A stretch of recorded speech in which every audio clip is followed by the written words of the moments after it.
pomembno je tudi, koliko smo mi kruti sami s sabo. Ne? Prav ta želja po popolnosti, to, da vidimo, da delamo napake in da se krivimo. Da se krivimo. Specializantka telesne psihoterapije, ampak še veliko več od tega. Večna raziskovalka te resnice med vezi, med telesom, umom.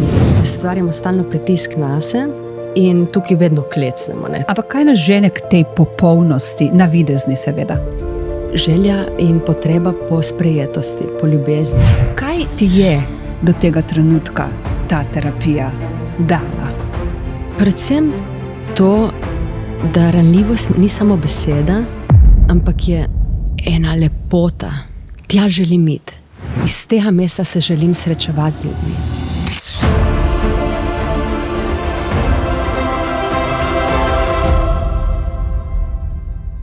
Vse, kar se dogaja na ravni našega uma, misli, občuti, se dogaja tudi na ravni našega telesa. O telesni psihoterapiji danes, dober dan, povabljeni v našo in najino družbo.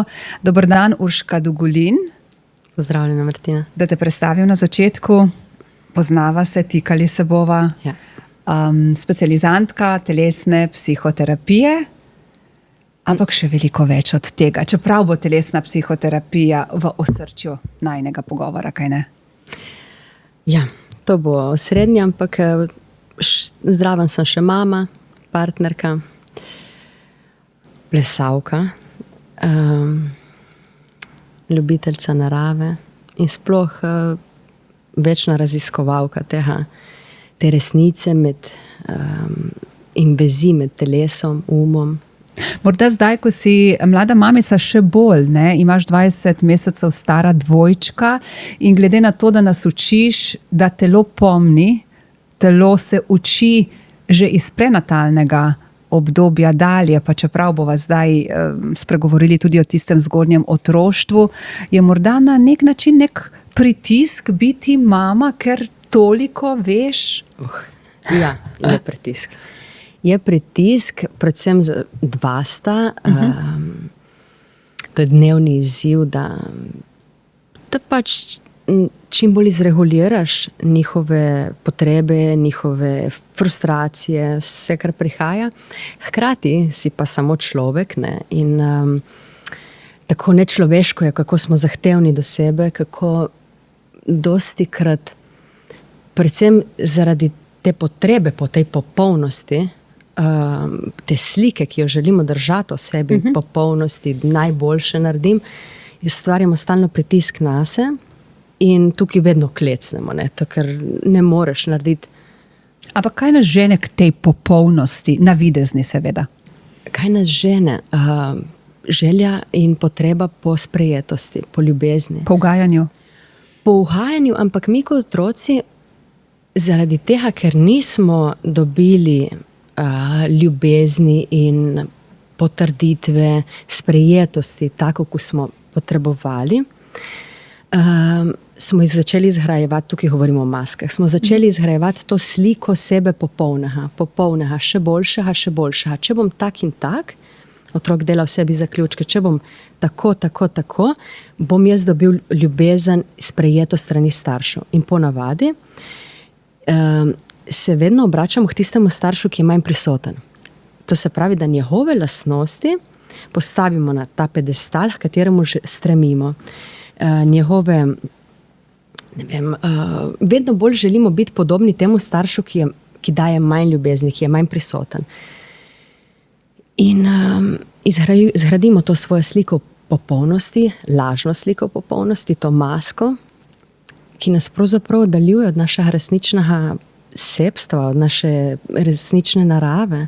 In s pomočjo telesne psihoterapije lahko najdemo tisto srčiko v sebi, o tem bova govorili, ampak za začetek, kaj telesna psihoterapija je? Ti si študirala v Zagrebu, praviš, da je ta študij zdaj tudi v Sloveniji.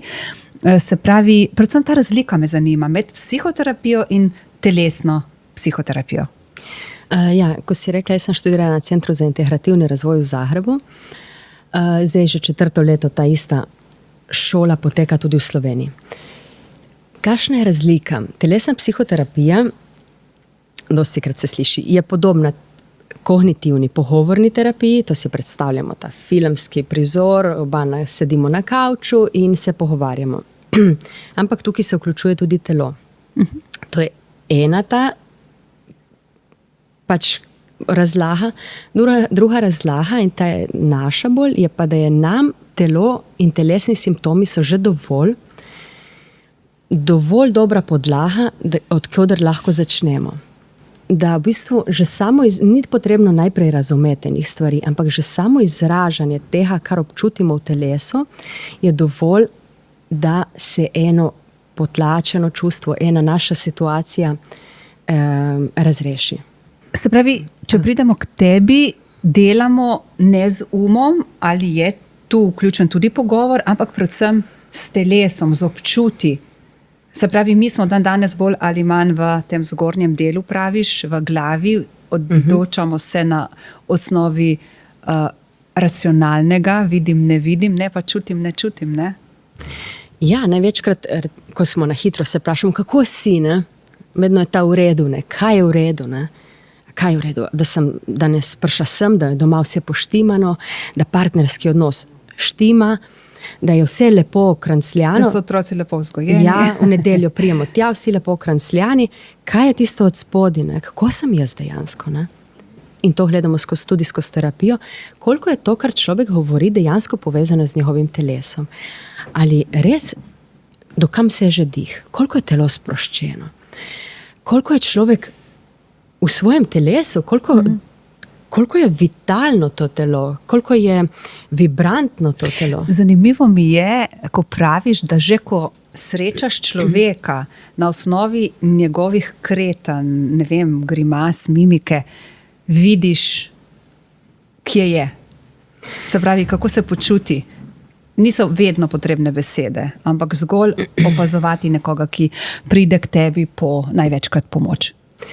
Ja, tako, to vprašanje sega tja v naš začetek telesne psihoterapije in to je v obdobju 19. stoletja, ko je ta gospod William Reich, to je bil za tiste čase kar napreden človek, terapeut, v svoji praksi je začel opazovati, da ljudje določene telesne strukture govorijo o podobnih čustvenih težavah. In izgradil je to teorijo 5 karakternih struktur, 5 karakternih obramb, ki je pravzaprav naša baza. Ne? In te karakterne strukture so pravzaprav način, na katerega se mi še danes branimo, način, na katerega mi gledamo na svet, in način, na katerega mi tudi v različnih čustvenih situacijah, oziroma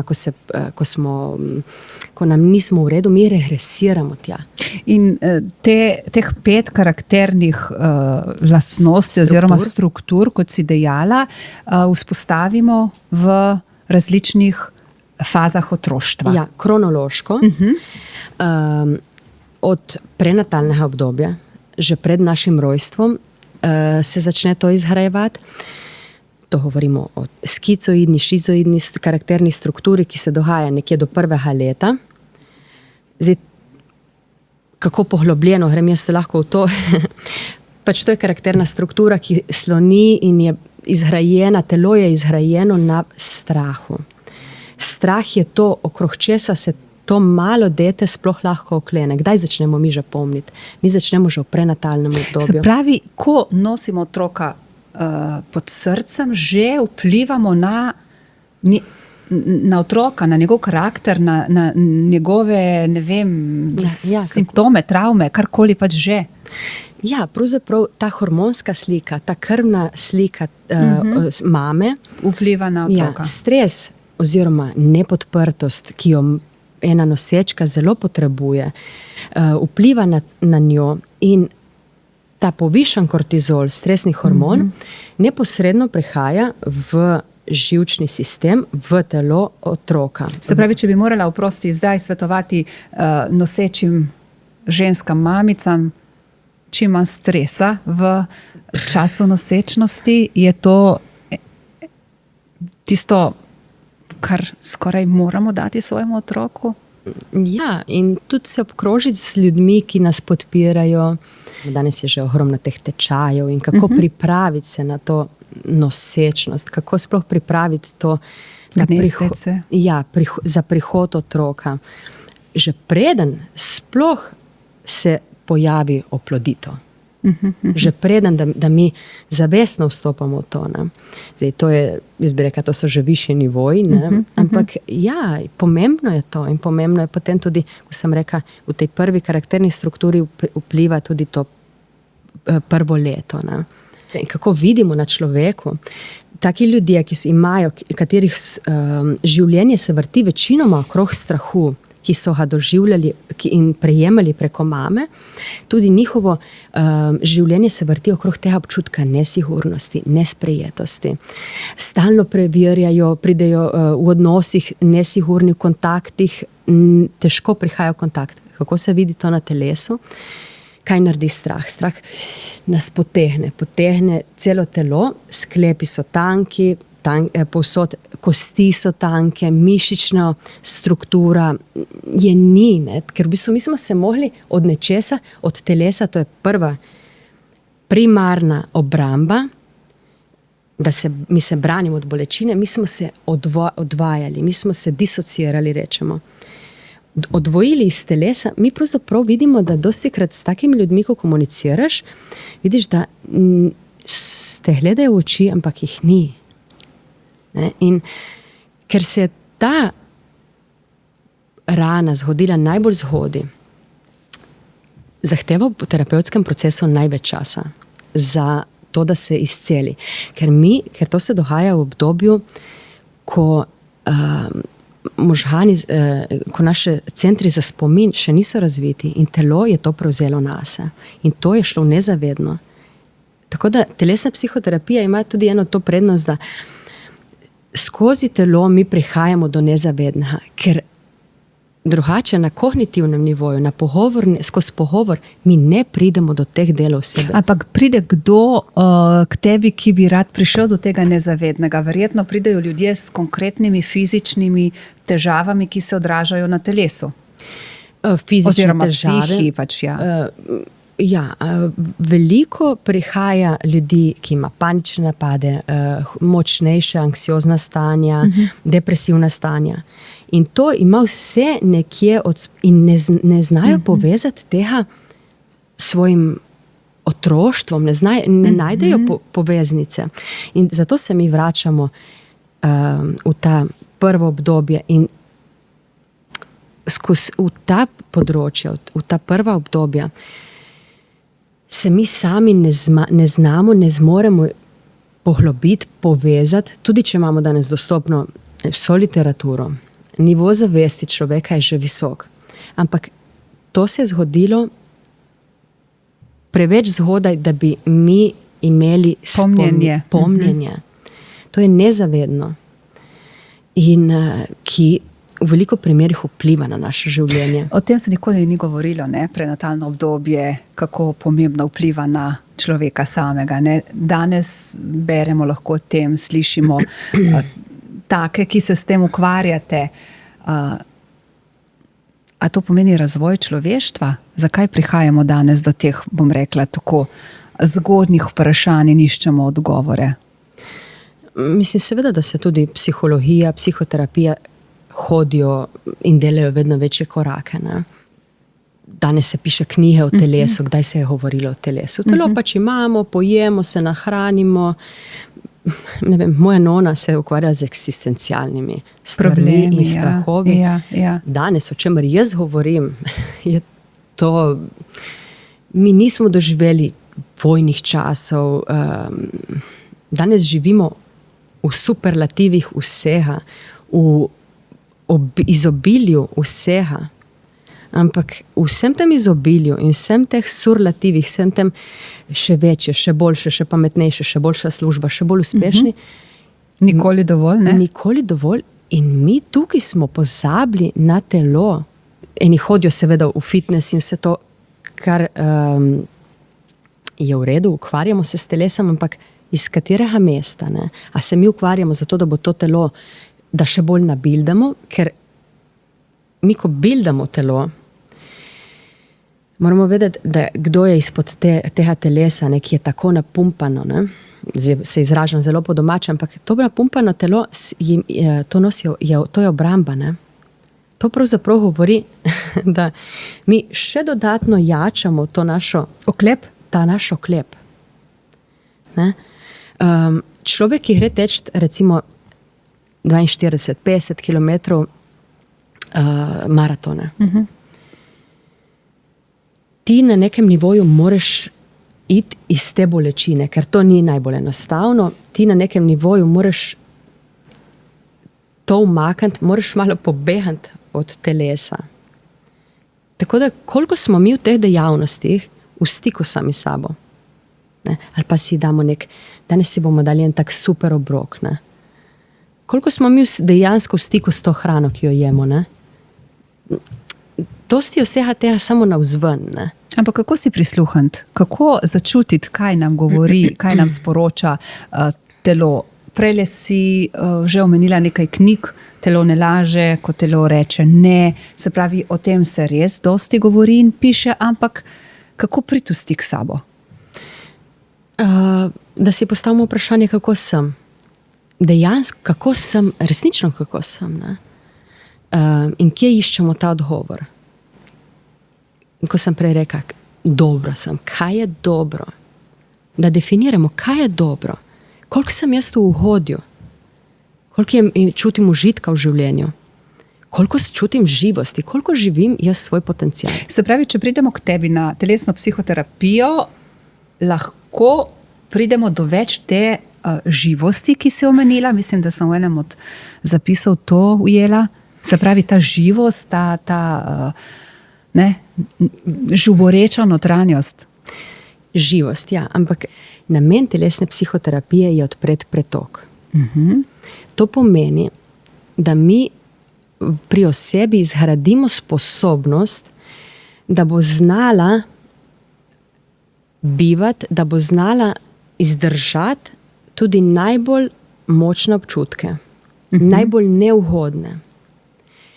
Ker v taki meri, ko mi uspemo biti z nekim nelagodjem, v taki meri mi uspemo, dopuščamo, da prije ugodje v nas. Plus, minus, sreča, nesreča, ljubezen, sovraštvo, vse je tukaj. Ne? Koliko uspemo mi to integrirati, koliko uspemo mi to, imamo sposobnost biti s tem. Se pravi, bolj kot znamo izraziti čustva potem takem, bolj smo pretočni. Kadar začutimo to našo jezo. Zelo destruktivno je to jezo zdaj vse povsod jo pljuvati in jo prenašati na druge ljudi. Ne? Resnično priti do te svoje jeze in v varnem prostoru jo izraziti. To je izjemno katarzično. Tudi telesna psihoterapija je izjemno katarzična. Ne? In ni za vsakega. Ne? Določene telesne strukture so prešibke. Določen ego določenih ljudi je prešibek. In pri takih se na začetku se predlaga, da je boljši določeno obdobje v ta kognitivni, v te drugačne vrste terapije, da se okrepi struktura in potem, da delamo mi s telesom. Čeprav jaz bi rekla prej, da je mogoče ego premočan, da je takrat večji problem kot pa prešibek. Zdaj, mi danes dostikrat ta ego dajemo, da je ta naš sovražnik. Ne? Mi v enem trenutku v otroštvu mi smo rabili ta močan ego, da smo preživeli. Ne? Mi drugače ne bi preživeli. Ampak in da smo se branili od te bolečine. Problem nastane, ko se mi na isti način še danes branimo. In mi še danes na isti način iz teh svojih začetnih ran se branimo pred življenjem. Ja, ampak če smo živeli 20, 30, 40, 50 let in več, ne, s tem egom, kako ne ga odložimo? A je to možno tudi z telesno psihoterapijo?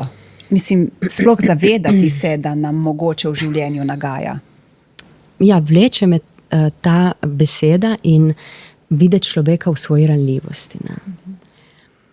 Priti izpod vseh teh mask, ki smo si jih nadali, od spodaj v to, kar kar je naša resnica. Mi se moramo srečati z našo resnico. Ker edino v tej resnici mi bomo sposobni za kontakt.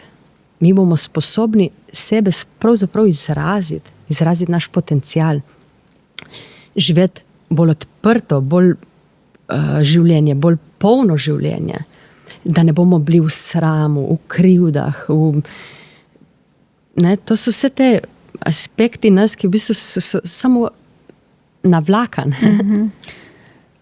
Kako veš, da nekdo živi svoj potencial? Ali kako vemo, da živimo? Da živimo svoj potencial. Predvsem, da se to odraža tudi na telesu. Ker spet tukaj si lahko damo spet masko. Ljudje, ki so navzven, ki izgledajo, ki izgledajo, da so realizirani. Dostikrat je tukaj tudi, ali imamo razvito neko psihopatsko obrambo, spet se vračamo na te obrambe, ki smo jih zgradili, ali smo rigidni in vse zgleda lepo in prav v škatlici, ampak vidiš, koliko je ta človek sposoben užitka. Koliko je sposoben, koliko je v telesu, koliko je spontan, koliko uspe biti s tabo resnično v kontaktu. Ker ena dominantna struktura, ki je navzven zgradila milijone in milijarde in hiše in ne vem kaj, ampak koliko ta človek uspe biti s tabo resnično v kontaktu, koliko ta človek uspe biti, se dotakniti lastne ranljivosti. Težko je. Kaj pa mogoče si priznati napake? Tudi to je napake ne obstajajo pri takih. Napake ne obstajajo in vse naredijo, da se to pač prekrije. Se pravi, je ta obrambni mehanizem tako močen. Ampak ni problem imeti vse te, zdaj govorimo, da moraš maske.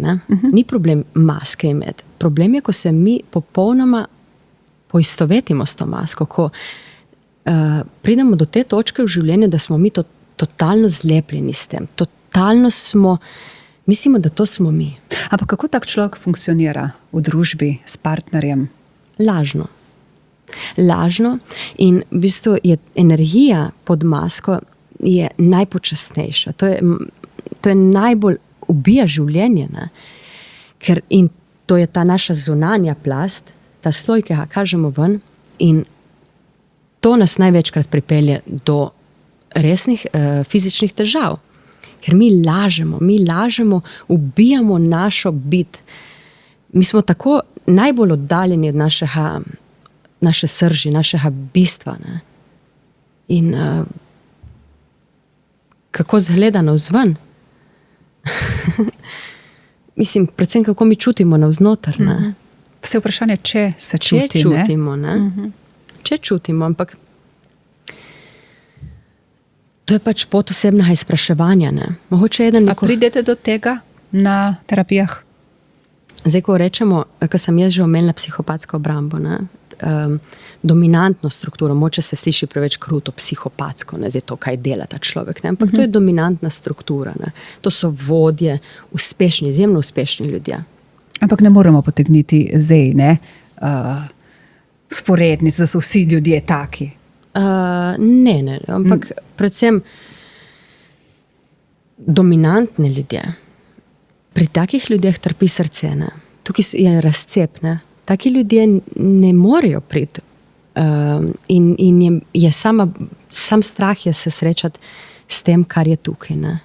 Ker so se od tega odcepili. Ampak, naprimer, zakaj so dali toliko oklepa, toliko mask nase, da ne morejo priti do srca? Konkretno ta karakterna že struktura. Skozi teh 5 si rekla? 5 karakternih struktur. Tako sem zdaj omenila, dominantna, psihopatska je pravzaprav predzadnja, zgodi se od 4. do 6. leta. Pred tem mogoče bolj... So ostali pri prvi, Ostali so pri prvi, Okay. In to je tak baza. Mi smo ostali pri prvi skicoidni, ki se zgodi v tem ranem obdobju. Kasneje pride pri otroku, to se vse kronološko dogaja, skozi potrebe otroka. Zgodi se potreba po dojenju, oralni aparat.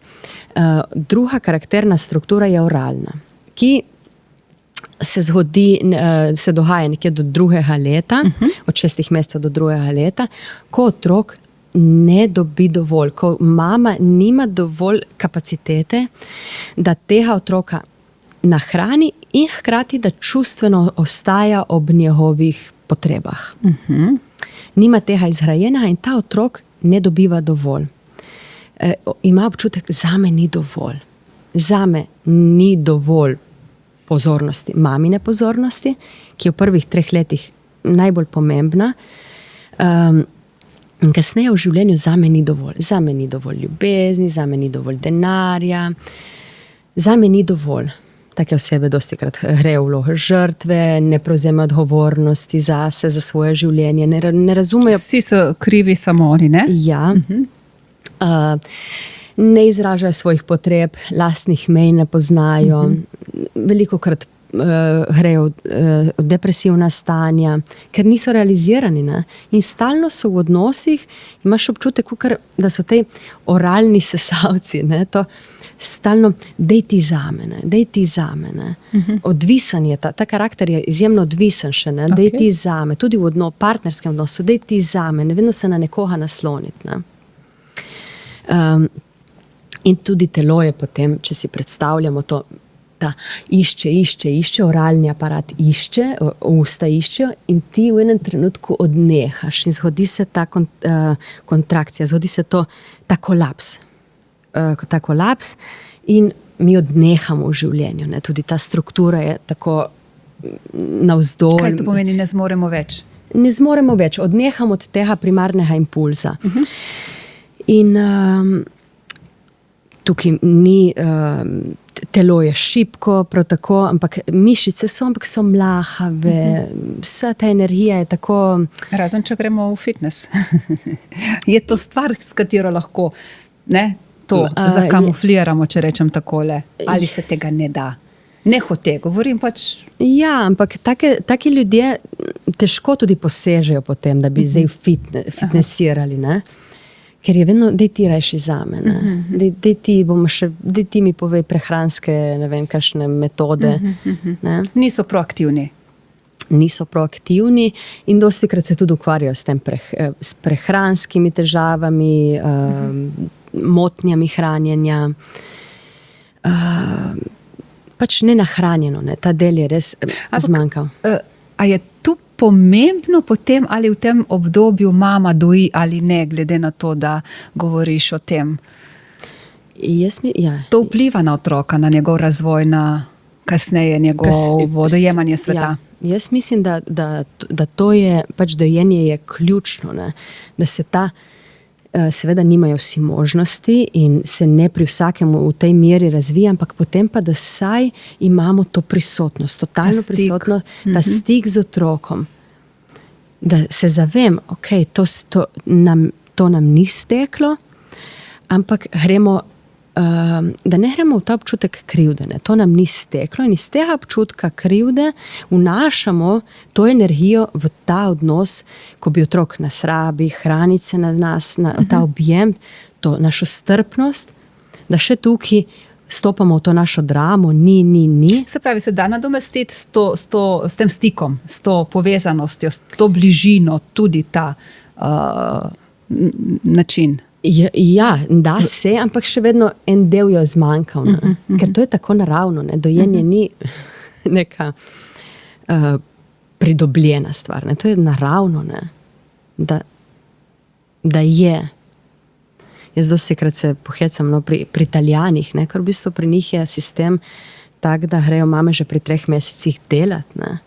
Koliko je tega oralnega, ne? Koliko se oni potem skozi hrano, skozi stalno neki stavimo v usta, stalno smo manžare, godere na ven, ne? Ampak da je od spodaj podhranjen ta del, ne? Ta oralni aparat, ta oralna faza ni bila do konca izpolnjena. Zanimivo. Ja.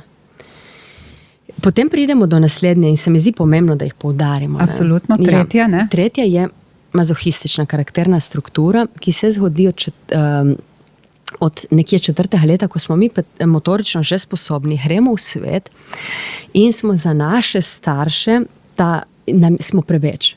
Starši to lastno frustracijo stresajo na otroka in tukaj dejansko prihaja do nekih fizičnih zlorab, do totalnega blokiranja otroka. To take karakterne strukture oziroma človeku, ki je to doživel, mi rečemo tudi poražena struktura. Ne? Tak oseba, ta otrok je odnehal od svojega impulza, od tega iti v življenje. Ne? Ker stalno pri vsakem veselju, pri vsakem izrazu tega radosti v življenju je bil potlačen. Ker starši niso imeli kapacitete biti s tem, ker sami tega niso živeli. In kasneje se pri takem človeku... Kaj to pomeni, da je starš bil preveč,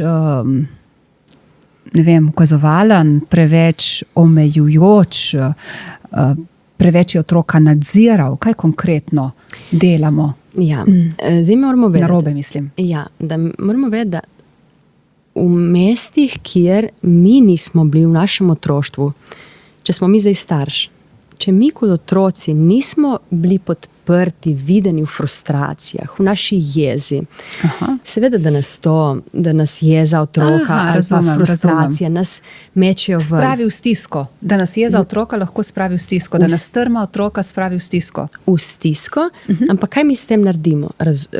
Stiska, čutim stisko, a začnem jaz zdaj tukaj otroka rezati, kaznovati, celo fizično kaznovati. Če mi tega nimamo v sebi zgrajenega, da otroka nekako, to je faza, skozi katero, da razumemo, da skozi to fazo more iti. Ampak ne samo, da razumemo. Če smo mi kot otroci bili rezani, mi bomo tudi to počeli. Ker moramo vedeti, da otroci vedno bodo dobili te naše nerazdelane, nepredelane, nezavedne dele. Našo negativnost dobivajo. Otroci kasirajo vse, s čemer se mi kdajkoli v življenju nismo srečali. Se pravi, razrešujejo še naše dele? Ja, če mi ne posebej ozavestimo in ali v terapevtskem prostoru, jaz mislim, da za take stvari potrebujemo terapevtski prostor, da razrešimo sami pri sebi, za voljo sebe, za voljo otroka. Mislim, mama dvojčkov je izjemen izziv. Ne? Verjetno nista oba enaka, ne vem, nekaj karakterja prinesemo tudi na svet. Ne? Ja. Se pravi, je potrebno dobiti tisto uravnilovko, kako delovati, odreagirati z enim, kako z drugim, glede na to, da imaš toliko tega znanja, kaj vse je, mogoče tudi oprosti pač tvoja navlaka, vsi jo imamo, ne? Je teža tle oziroma je veliko vprašanj, ne? Včasih verjetno tudi pri tebi brez odgovorov ali pač. Pomembno je tudi, koliko smo mi kruti sami sabo, ne? Ker največkrat nas prav ta želja po popolnosti, to, da vidimo, da delamo napake in da se krivimo. Da se krivimo, ne? To nas še dodatno bremeni. Ne? To ni nobena usluga, ne? Za nikogar. Ja. Ampak ozavesti, da tukaj pa sem na šibkih tleh, ne? Da tukaj pa nisem najboljše odreagirala. In se opravičiti otroku, ne? Seveda, ko je majhen in ti imaš 1001 neprespano noč za sabo in kdaj izbruhneš, ne? Ko ne zmoreš. Ne? In potem, da te še nekdo popešta in ti reče, glej, kaj delaš, ne? To nič ne pomaga mami. Ne? Predvsem, da vidiš, jaz tukaj res nimam kapacitete. Ne? Tukaj pač stopiti v to svojo ranljivost, v to, kako boli, kako sem pahnjena v kot in ne zmorem. Ne zmorem. In takrat poklekneš pred življenjem in se vse te zahteve do sebe zmanjšajo, ne? In preprosto, kaj najbolj pomaga, objameš tega otroka. Ne? Kolikor pač zmoreš, ampak to se razvija. Ne? Ampak če se nikoli ne srečaš s to svojo ranljivostjo, ampak ne samo razranljivostjo, tudi z lastno negativnostjo. Ker predvsem, ko imaš ti majhne otroke, se ta naboj kar jača. Jaz lahko vidim pri sebi, ko mama dvojčko, ne, tega je bilo ogromno tudi neprespanih noči. In kaj se zgodi, ko si ti neprespan? Ti takrat greš preživetveno. Ti aktiviraš svoje agresivne impulze. Ne govorimo agresivne, to fizično, ampak ti moraš preživeti. Agresivni, seksualni impulzi, to so primarni impulzi v nas, ki jih mi kot otroci živimo. To je naša naravna danost, da preživimo. Če je to porezano, ne, potem ti večinoma svoje energije ne živiš. Ampak je verjetno razlika, ali se to dogaja, če rečem takole, na dnevni bazi, ali se to zgodi po neprespani noči, če rečeva takole. Je pomembno, koliko tega dam otroku? Ja, seveda, ja. Je Ne moramo vse enačiti, ne? Ne. Tudi če občutimo krivdo na momente. Ja, občutimo krivdo, ampak kaj naredimo s to krivdo, ne? Mislim, krivda je res en tak fenomen, ne? To je, mi rečemo tudi tihi ubijalec življenja, ne? Ker eno je upravičena krivda, ko mi res dejansko naredimo nekaj, kar zahteva popravek, kar zahteva neko opravičilo. Ja. Druga krivda je neupravičena krivda in to izhaja iz te želje držati popolno sliko sebe. Ne? Ta je v bistvu absurdna. Ta nima nobene veze z realnim stanjem. Z realnim stanjem. Kdaj se pa ta, v kateri karakterni strukturi razvije? Krivda se razvija vedno ko se začne razvijati osebnost. To govorimo od 3., 4. leta dalje. Ne? To je ta, ko imamo že neko nivo zavesti in se začne prebujati ta krivda. Ne? In kako se krivda zgodi pri otroku, kako se začne rast, je pravzaprav, da mi pač taki, ko smo, nismo sprejeti. Ne? Nismo sprejeti in otrok bo naredil vse, da bo sprejet. Da bo sprejet, da bo ljubljen. In ko sem prej rekla, začenja karakteristike starša, ki je najmanj naklonjen, poveličevati in si želi tja priti. Zgradi si masko, s katero se vedno bolj oddaljuje od sebe. In krivda se pojavi zaradi tega, ker mi ne uspemo zadovoljiti te popolnosti. Mi ne uspemo priti tja. Nikoli. Ker to ni naše. Mi vedno bolj pojačujemo to masko, vedno bolj jačamo, še bolj popoln, še bolj. Nikoli ne prijemo tja. Se pravi, od tu lahko tudi krivda oziroma vprašanje, morda nisem dobra mama. Ne, če govoriva o materinstvu. Ne? Tudi, ja.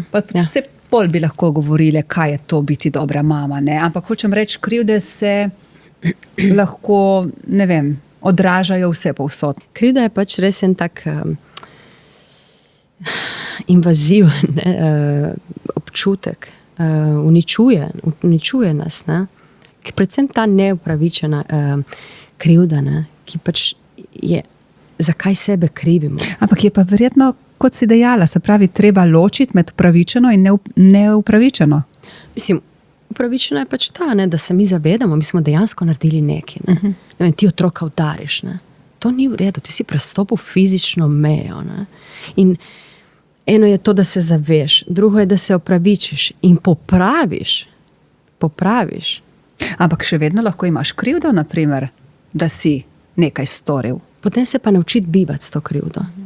Naučiti se bivati s tem, da si to naredil, da si nepopoln in to ni v redu, ampak da ti je spodrsnilo, ampak ne, da se iz tega nekaj naučiš, morda. Ja.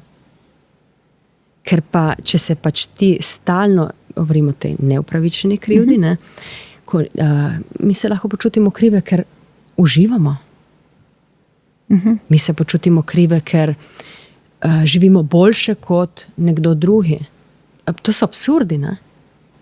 Pravzaprav nima nobene veze z drugim ta krivda. Ta krivda ima samo veze z nami. Se pravi, jo lahko rešimo samo mi. Se pravzaprav vse pri nas lahko dejansko Vse se vračamo k sebi, rešimo sami. Zanimivo mi je to čustvo, se pravi krivda, prej si omenjala strah pa jezo. Se bova v nadaljevanju dotaknili še sram, ampak če greva vendarle skozi te strukture. No, ostali recimo smo sram, ko smo že ostali tretji. pri mazohistični karakterni strukturi, je tukaj sram izjemen. Ne? Ker v bistvu, kaj sram govori? Krivda govori, neko moje dejanje ni v redu. Sram govori, jaz nisem v redu. Sram je najbolj toksično, največji ubijalec našega življenja. Ne? Sramom se ni tako lahko povezati. Ne? Ker eno je zdrav sram. Mi kot otroci, če se, ko vidiš otroka majhnega, spleza po toboganu in začuti neko nesigurnost, začuti neko nezmožnost nečesa. In iz tega zdravega sramu poseže po pomoč. To je neko nelagodje. Ne? Mogoče ne bom uspel, ne? Mogoče ne bom uspel, ko moj brat starejši.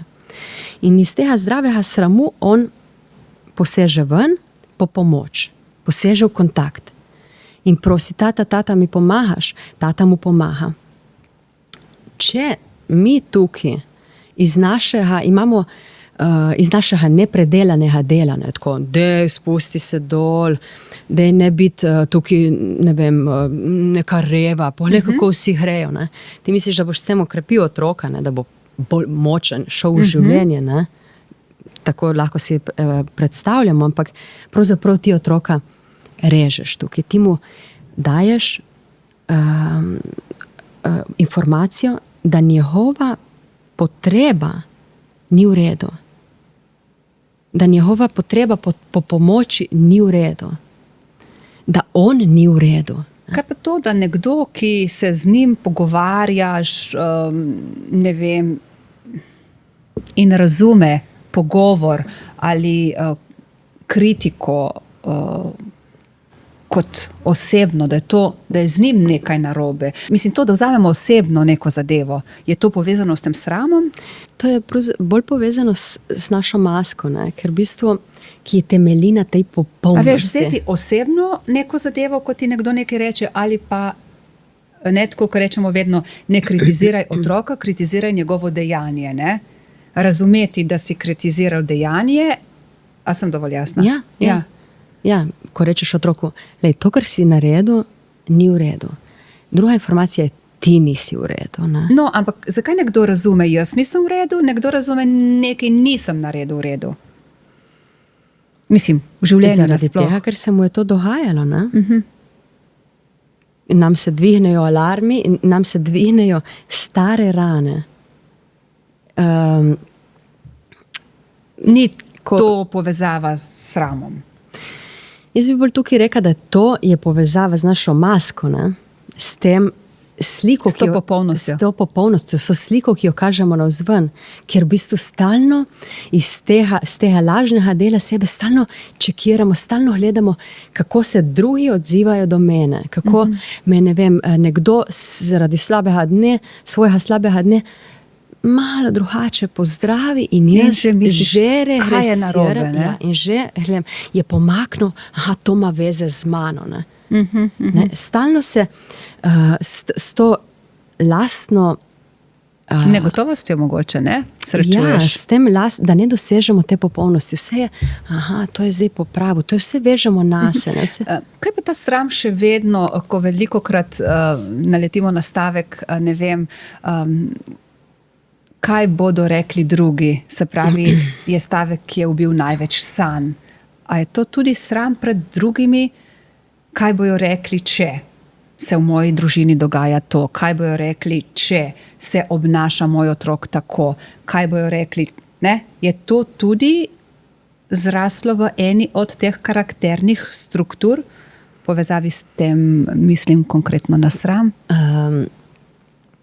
A veš, to velikokrat, kaj bodo rekli, je predvsem se začnemo spraševati in pri otroku vsajati v njegov sistem, Kasneje, ko je že razum razvit, to je zadnja karakterna struktura, ki je rigidna, ne, ki najbolj se ukvarja. Sva že preskočili eno. Ja, preskočili sva je, Ampak ni problem. ko sva že dogovorili veliko ja, o njej, to je ja. dominantna, psihopatska. Aha. Ampak ta zadnja je pa rigidna, ki v bistvu kot otrok je izjemno avtentičen, že gre navzven, tudi izraža svojo seksualno energijo, ne v smislu tako, kar bi si družba predstavljala, ampak je avtentičen, kar je bilo prej za njega dovoljeno, ne vem, da skače po našem kolenu in se ob tem reži in doživlja. Mislim, otrok lahko doživi orgazmična stanja v svojem avtentičnem, svoji primarni energiji. Če mi to blokiramo, ne, če je nam ta avtentičnost, ta spontanost preveč, mi gremo rezati tega otroka, porežemo njegovo kreativnost, seksualno energijo, njegov spontan izraz. To se dogaja predvsem v družinah, kjer je pomembna forma, ne, bolj kot vsebina. Ne. Pa hodi na te dejavnosti, pa je povsod uspešen, pa je povsod hodimo, ne. Kje pa smo, kje smo pa dejansko skupaj? Kdo sploh si ti? Ne? Kako se počutiš o vsem tem, ko hodiš sem in tja in tja in tja? Ne? Urška, vsak med nami se najde vsaj v eni od teh karakternih struktur. V večjih. Ja, V večjih. Ne? Ki so v različnih obdobjih življenja so določene bolj aktivne. Aha. In najprej verjetno se bomo dotaknili teh zgornjih, teh, ko se zgodi, mi rečemo predosebne, to sta, predosebne sta skicoidna in oralna, prvi dve, ko mi nimamo še razvite osebnosti, mi nimamo še razvitih zavesti o sebi, otrok še ne reče sebi jaz. Reče, Urška bo šla tja in tja, Urška bo to in to naredila. Pri 3. letu, nekje to govorimo, to magično 3., ko se začne ta ne, otrok, jaz izhajam malo tudi iz Valdorstva in takrat v antropozofiji rečemo, otrok se takrat inkarnira v telo. Otrok fizično pristane tukaj in to telo čuti kot mejo. Tukaj se konča moje, tam je tvoje. Prej nekako, Se pravi ta jaz. Jaz pride sem in zato je ta ne tako potreben. Ne?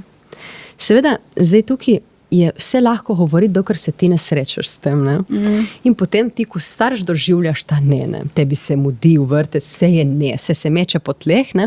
Do te faze še pridete pri vas doma? Mi še pridemo, ampak jaz govorim o optimalnem. Ne? Kaj je zdravo in vedno, če vemo, da je to tako en okvir, in kje je otrok razvojno, mi vemo, da lahko delamo popravke, mi vemo, k čemu se vračati.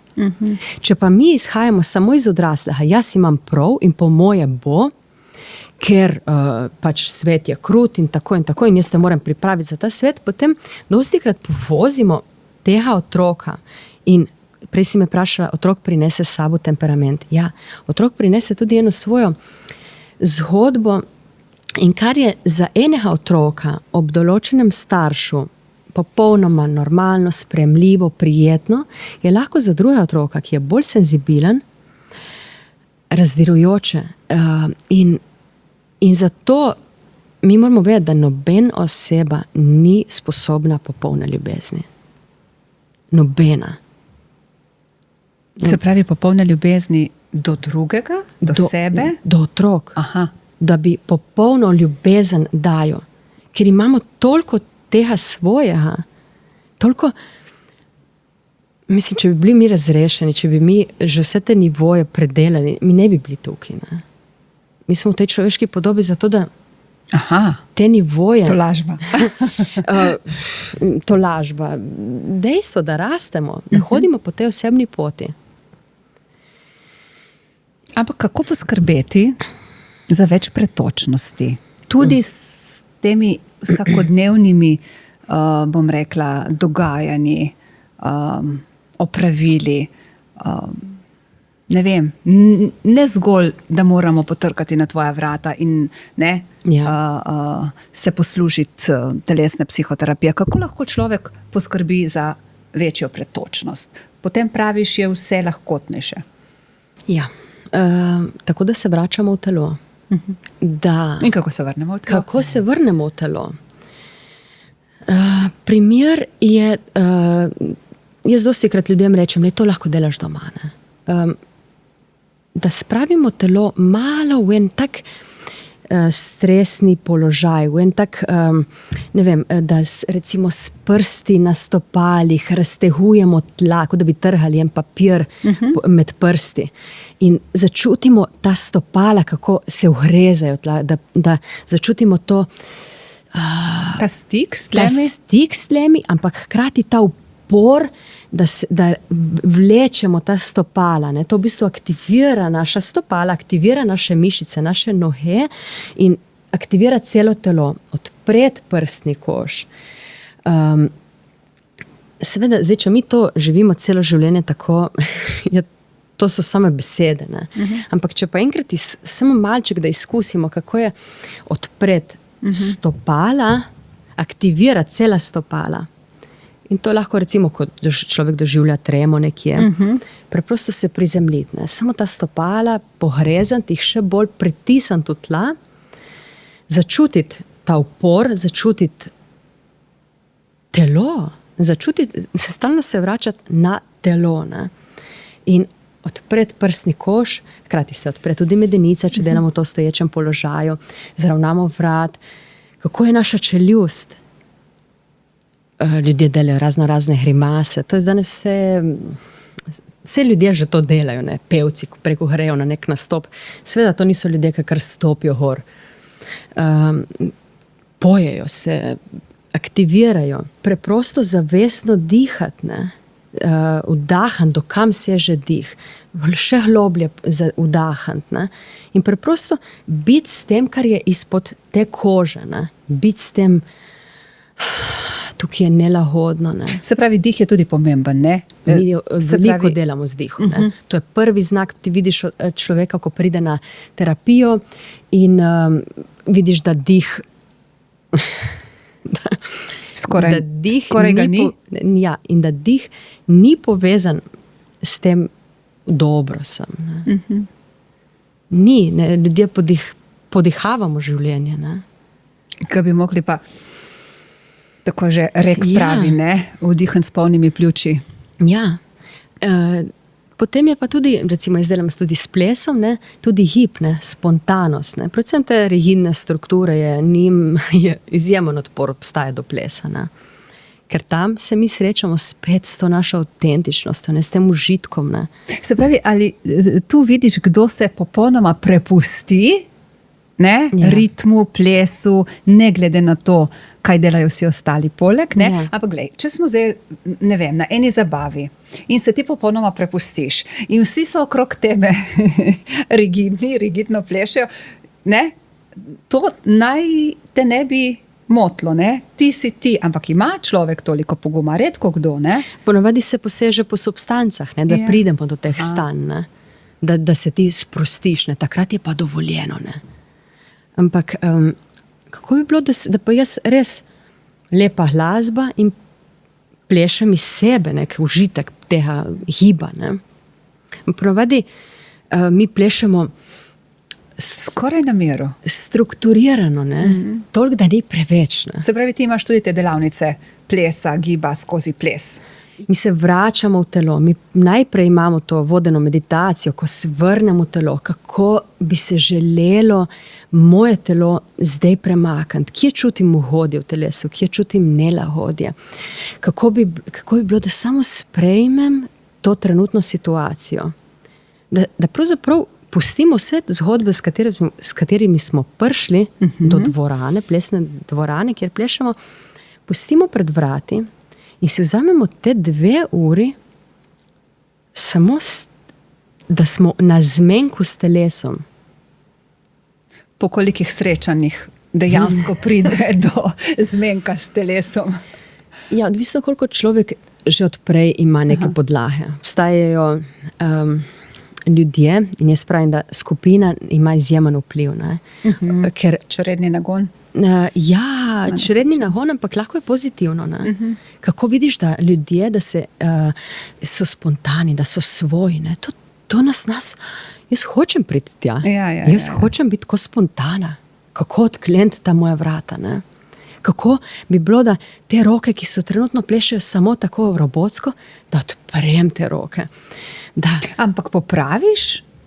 Poveš? Človeka? Ja. Ne, jaz preprosto Samo opazuješ. Opazujem, ampak ljudje nismo radi analizirani. Ne? Vodim jih na način, da ker možgani rabijo jim dobiti informacijo in rabijo biti malo na okrog jih pripeljati. Rečem, kako bi zdaj roke plesale, kako bi se popolnoma prepustile, kako bi bilo, da odpremo svoja krila, kako bi bilo, da to plešejo, samo stopala plešejo. Kaj vse je možno? Kako je plesati prostor za nami, pred nami, pod nami, nad nami, aktivirati vse. Rekla si, da roke odprejo, da se odprejo kot krila. Kaj je tisto, kar nam v življenju, pa sem dobila asociacijo, največkrat poreže krila? Vedno znova se vračamo na otroštvo. Na to, da nismo bili ljubljeni, sprejeti na način, kakor smo ga potrebovali. In kakor sem prej rekla. Jaz bi rekla, vsak otrok je ljubljen in sprejet, ne? Skoraj, ne govorimo, nič ne posplošujeva skozi pogovor, ne? So razlike in so primeri in so, bom rekla, odstopanja, ampak se pravi, kako nismo bili sprejeti in razumljeni. Se pravi, nismo dobili v danem trenutku tistega, kar smo kot otroci potrebovali na ta način. Ja, mislim, mi moramo vedeti, da če mi odrasli, jaz kot mama ne živim svoje ranljivosti. Jaz bom to ranljivost, to potrebo po ljubezni pri otroku zavračala. Ne morem, ne, dovolj je, zdaj imaš dovolj. Če jaz ne živim, če oče recimo ne živi svoje moškosti, bo šel porezati svojega sina. Ne. In to ne govorimo oče, ki je nabildal svojo moškost, ki je zgradil svojo dominanco. Ker to je samo maska. Ta dominanca, to nisi ti. In ti boš šel rezati tega otroka, kadarkoli se bo dvignil. Ampak se je pa potrebno, ne, mi kot starši ali pa naši starši zavedati, da smo v dani situaciji ravnali tako, kot smo najbolje znali. A je to pravičljiv stavek? Tako, kot smo najbolje znali, ampak če otrok doživlja nasilje, konstantno nasilje. Ja, to so skrajnosti, ne? To so skrajnosti, zaradi katerih bo kasneje njegovo življenje tako in tako. In seveda, ja, se bo šel na terapijo, ne? Ampak pač takrat je starš to naredil, ne? Najbolje znali. Ampak kaj, ko te, ne vem, starš ne objame, ker pač on ni bil nikoli objet in morda si kot otrok v tistem trenutku to potreboval in danes imaš zaradi tega en manko. Se pravi, potem hodiš popravljati. Ja, ampak starš ni znal, ni zmogel. Ni bil tudi on naučen. Ja, naprimer, o tem govorim. Ni bil naučen. Ampak kako bi bilo, to še ne pomeni, da sem jaz zdaj slab. Ne? Vedno znova se moramo vračati. Mi želimo razrešiti sebe. In v enem trenutku, skozi terapijo, bomo mi mogli staršem to nemoč, to neznanje, to nesposobnost vrniti in izraziti jezo. Ampak jim to povedati? Ne, v varnem prostoru. To mi ni pravično in ni prava pot na to, da zdaj začnemo stresati, ne vem, 80 let stari mami, ampak mi moramo sebe osvoboditi. Ker ko sebe osvobodimo, in to je moja osebna izkušnja, se začne to moje okolje spreminjati. Ko jaz, ne da rečemo, postavi svoje meje. Ne. Če mi začnemo to postavljati meje samo navzven, tukaj ne, tega ne, ti boš doživel prav kontraučinek, ne, odpor. Ne. Ker ti tega ne nosiš v sebi. Ne. Ti moraš začutiti, da ti imaš pravico na to. Ti moraš začutiti sebe izpod te kože, kako ti je bilo kot otroku, prestopljena meja. Ampak to je nemogoče, da doživimo sami, ne? Težko. Težko. Sploh za ta obdobja, ko sem rekla, prva 3 leta, ko mi ne dosežemo tega, ker nismo imeli razvitih centrov za spomin. Mi ne pridemo tja, to je nezavedno. In to nezavedno. A kako to nezavedno tako vpliva na naš danes? Izjemno. Ne, mislim. To nezavedno. Vse to, kar smo mi potlačili, ko smo mogli potlačiti jezo, ko smo mogli potlačiti frustracijo, kasneje, ko se odpremo, ko želimo iti v svet, ko smo mogli potlačiti naše nagone, primarne nagone. Kamor je ta energija? To je vitalna energija, to je ta pretok, ki mora nekam iti. Kako vidiš, da je en človek pretočen ali ne? Samo da dokončam to, ker se mi zdi pomembno. Ta del, ko mi ne izrazimo, mi to potlačimo, to gre v nezavedno. In to postane negativno. In kako se kaže ta naša negativnost navzven? Mi to skrijemo pred drugimi. Mi skrijemo našo jezo. Mi smo mogli skriti tudi jezo na starše. Starš te kaznuje, te poreže, ti se izraziš s frustracijo, z jezo in še to je porezano. In ti dobiš informacijo, da nič od tega ni v redu. Potlačiš in to gre v naše nezavedno, v naše negativno. To govorimo tukaj o naših sencah, govorimo o naši destruktivnosti in kasneje postane avtodestruktivnost, ki se kaže na ven do drugih legalno. Mi legaliziramo kritiziranje, opravljanje, še več, mi legaliziramo to, da v imenu neke vere. In to deluje z našega negativnega dela nas. Ne? In ozavestiti ta del, priznati sebi, da smo nevoščljivi, da smo ljubosumni, da smo agresivni, tako ne. Ampak spet ti bom rekla, priznati in ozavestiti tudi ni dovolj.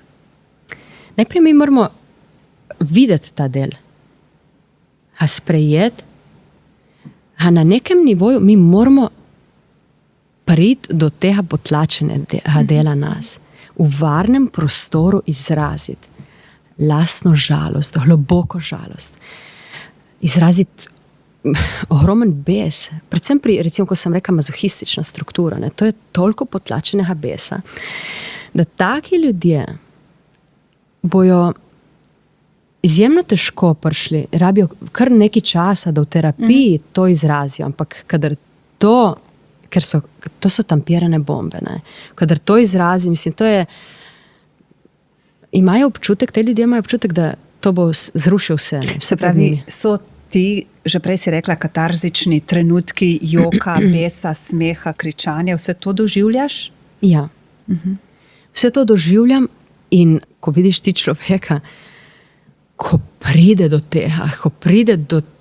tega, pred čemer se brani in skriva vaš čas, nas je najbolj strah tega, kar je znotraj nas. Nas ni strah nečesa zunaj. 90% naših strahov so naši notranji strahovi in mi projiciramo to na ven. Kako narediš, da ne jokata oba? Kako misliš, da ne jokata? Ti in človek, ki je pri tebi. To so težki trenutki, verjetno tudi zate kot terapevtko, ne? Videti vse to, kaj je potlačenega v nas. Nič ni narobe, tudi če jaz svojo ranljivostjo pridem, ne? Da se mene to dotakne. Mislim, jaz nisem Superman. Jaz želim biti človek, sem človekom. Ker to sem opazila, ne? In to prinese tudi, jaz nimam tako dolgoletne prakse za sabo, ampak vidim, da prav to materinstvo mi je dalo še več tega občutka in še več kapacitete biti s tem ranljivim, s to bolečino tega zgodnjega obdobja. In se biti s človekom, meni je to ena sama lepota, no. Tudi ti si šla verjetno prvič enkrat na telesno psihoterapijo, da te je potem pravzaprav to potegnilo do te mere, da se danes tam ukvarjaš. Kaj ti je do tega trenutka ta terapija dala? Kaj je tisto, kar pri sebi opažaš kot največji uspeh, bom rekla? Predvsem to, da ranljivost ni samo beseda, ampak je ena lepota. Zdaj mene se to kar dotakne, da je to ena taka, tja želim iti. Iz tega mesta se želim srečevati z ljudmi. To je moja resnica. Da se ne skrivam pred svojo resnico. Vse ljudje se ne skrivamo pred svojo resnico, ampak dostikrat jo niti ne vemo. Ne? Biti bolj resnična. Predvsem to. Biti bolj resnična. Odložiti to masko, da moram uhajati. Da se moram toliko truditi. Predvsem mi je dosti lažje povedati neko svojo trenutno resnico. To in to doživljam. Ne? Da se vedno bolj se znam vračati k temu, to jaz doživljam. To jaz se tako in tako počutim. Mislim, jaz sem prvič, ko sem prišla na šolo in ni me sram povedati, mislim, ko so rekli, kaj čutite? Jaz sem, kaj me sprašuje? Jaz lahko povem, kaj razmišljam. To je bilo moje. Pa sem znala vse svojo zgodbo povezati, ne? Ampak si dovoliti čutiti vse, kar je od spodaj, izraziti ta naboj, izraziti... Si prišla kdaj do kakšnega tistega svojega dela, ki ga do trenutka, ko si se pač podala na to pot, nisi poznala, nisi vedela, da obstaja, si ostala kdaj odprtih ust v smislu, tudi to je v meni? Ja, predvsem te prve rane, ne? Ko rečem to nezavedno, ta prve karakterne strukture, oralna, skicoidna, tukaj so bili momenti, tudi to je v meni. Ne? Tudi ta občutek, ampak do tja prideš s časom. S časom. Pa vsak človek pride do tega? Ali je kje oklep, bom rekla, tako trden? Da... Ne, pride, če seveda z določenim časom. Ne. To lahko je tudi 10 let terapije. Ker, ko sem rekla, to, kar se je najbolj zgodilo. In to ni nujno neka velika stvar. Včasih so po porodnišnicah, da se je mama odpočila, otroke dajali v sosednjo sobo in ti otroci so pač na flaško čez noč dobili za jest. Ne vem, meni to pač ni naravno. Ne, da ni naravno. Jaz bi želela tega otroka imeti ob sebi. Zaradi tega, mislim, on je glih kar prišel ven iz trebuha, on je bil ves čas povezan z mano. In zdaj mora iti v sosednjo sobo tako nemirjeno, meni ne dopušča mi to, moja bit. Ne?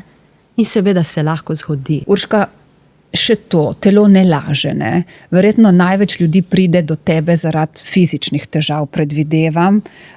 Se moramo vprašati, zakaj nas boli hrbet, zakaj nas boli križ, zakaj nas boli koleno, glede na to, da telo, praviš, nosi odgovore na vsa ta vprašanja. Zakaj nas boli duša? Ne vem. Ja, predvsem ne prihaja toliko ljudje s fizičnimi težavami, da bi, da rečemo telesna psihoterapija, zdaj bomo pač bili zdravniki. Ja.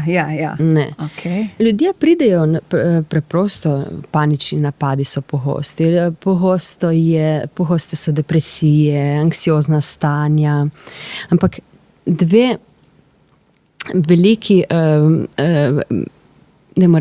zaradi dveh velikih razlogov prihajajo. Lahko jih damo v dve skupini. Eno je, da bi boljš funkcionirali, zaradi tega, ker jih pač ta anksiozna stanja, depresivna stanja, nivo stresa omejujejo, preplavljajo in pač vplivajo na njihov nivo življenja. Se pravi, življenje ni kvalitetno. Življenje ni kvalitetno. To je ena, da bi bolje funkcionirali. Drugo je pa, ker čutijo, da je v njih potencial, ki ga zaradi različnih vzorcev, zaradi sramu, krivde, občutkov, strahu, ne morejo priti do njega. Ne? To so ene dve taki najpogostejši. ampak so, ne vem, so partnerske razmere. Tudi bolečine v telesu, to je že zelo daleč, ko prijemo do fizične bolečine. Ampak ravno to sem hotla, ne? Zakaj sem to izpostavila? Zato, ker se verjetno premalo zavedamo, da fizična bolečina ima svoj vzrok, kot pravite, v telesni psihoterapiji, v umu, v mislih, v čustvih. Aha. Ja, tako da dostikrat se reče, da 90% naših fizičnih težav ima čustveno bazo, čustveno blokado. Ampak fizično je že samo to, da mi čutimo razcep v diafragmi, da vedno, ko želimo iti ven, je blokada, ne moremo se izraziti. Ni toliko, da bi ljudje prišli, ne vem, imam išjas, imam težave z išjasom. Pa konkretno je potrebno poiskati pri išjasu, ker ga že omenjaš, težave tudi v čustvih? Mislim, išjas je, zdaj tukaj bom izhajala iz kitajske tradicionalne medicine, ki je meni blizu, in sem jo tudi en čas preučevala. Išjas je potlačena jeza, to je šiatični živec, to je, vedno se je reklo, išjas je potlačena jeza. In dejansko, ko sem srečevala ljudi, so o tem tudi začeli govoriti. Se pravi, pridejo tudi ljudje, ki si želijo bolj izkoristiti svoj potencial in se odpreti življenju. Ja, v veliki meri. Na tej bazi. Ja, potencial, predvsem, ko imaš občutek, da ne živiš sebe. Da živiš mimo sebe? Da živiš mimo sebe. Življenje, ko sem že dostikrat omenila, človek ima danes že kar visok nivo zavesti. Mi se zavedamo, da en del nas ne živi, da je nekje manjko. Mi se tega zavedamo in obstaja v nas. Mi živimo v tem telesu, mi vemo, da obstaja en del nas. Sami ga ne znamo poiskati je pač prav, da potrkamo na kakšna vrata, morda tudi na Urškina. Mislim, ko sem že rekla, veliko je literature, veliko je tudi v odnosih lahko še veliko razrešujemo.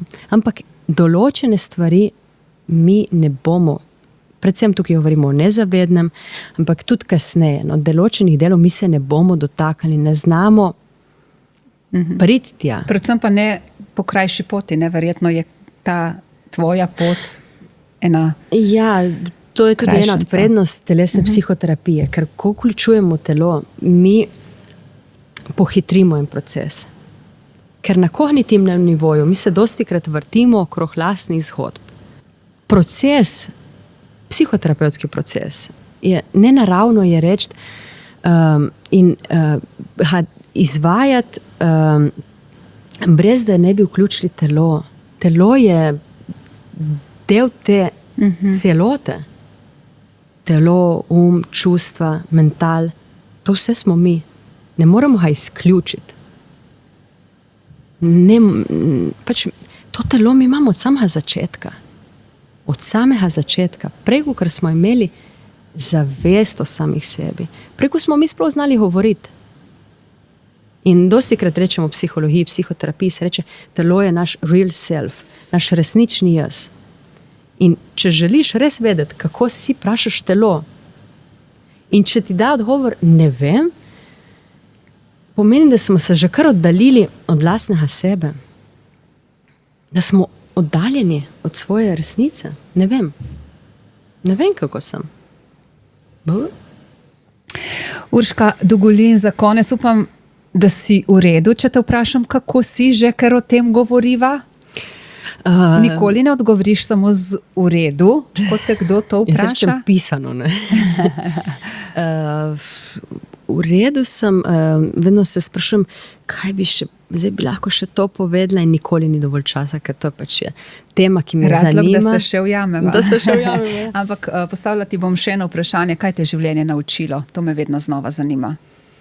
Da ta pot, ki jo hodim in ki se včasih zdi, da je težka, da ni prava, je vedno prava. Vedno hodimo po pravi poti. In vedno moramo toliko časa biti na tem, ko je težko, da naredimo nek preskok.